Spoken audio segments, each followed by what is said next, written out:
500 billion dollar के खनिज अगर यूक्रेन देता है तो करेंगे हम यूक्रेन की मदद। आखिर ऐसा क्यों कहा ट्रंप ने, और क्या वास्तव में ट्रंप अब यूक्रेन पर पूरी तरह से कब्जा करने की फिराक में है, और इससे क्या रूस को फायदा हो सकता है या फिर सिर्फ इस फायदे का हकदार सिर्फ अमेरिका होगा। तो देखो, ट्रंप एक पॉलिटिशियन होने से पहले एक बिजनेसमैन है, और ये बात वो कभी कहने से नहीं चूकेंगे कि यूएस द्वारा यूक्रेन को पिछले 3 सालों से दी जा रही मदद के बदले हमें कुछ चाहिए। और भारत की दोस्ती जो इस समय बाकी देशों के साथ है, वर्ल्ड पॉलिटिक्स को देखकर तो ऐसा लगता है कि भारत को अब खुद के ही देश में अंदर से काम करने की जरूरत है, वरना जिस तरह यूक्रेन की मजबूरी का फायदा बाकी देश उठा रहे हैं, ठीक वैसा ही हाल हो सकता है। क्योंकि ट्रंप की नीति और बढ़ते विश्व भर के कई देशों के रवैये यही बात सिद्ध करते हैं कि खुद को सेल्फ डिपेंड बनाओ, बाद में दोस्ती के लिए हाथ बढ़ाओ। अब क्यों अमेरिका यूक्रेन से ऐसा कह रहा है कि हमें अब तुम्हारे रेयर अर्थ मटेरियल का एक्सेस चाहिए, वो भी पूरे 500 बिलियन डॉलर के।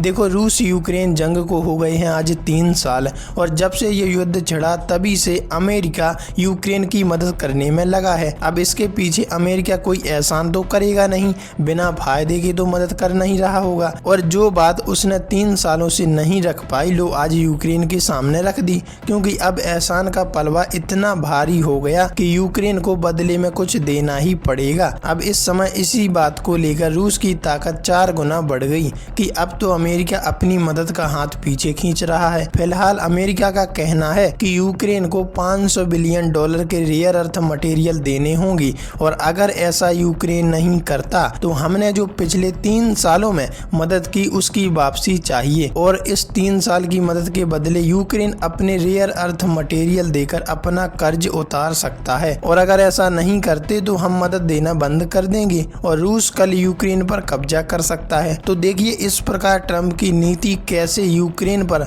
हावी हो रही है।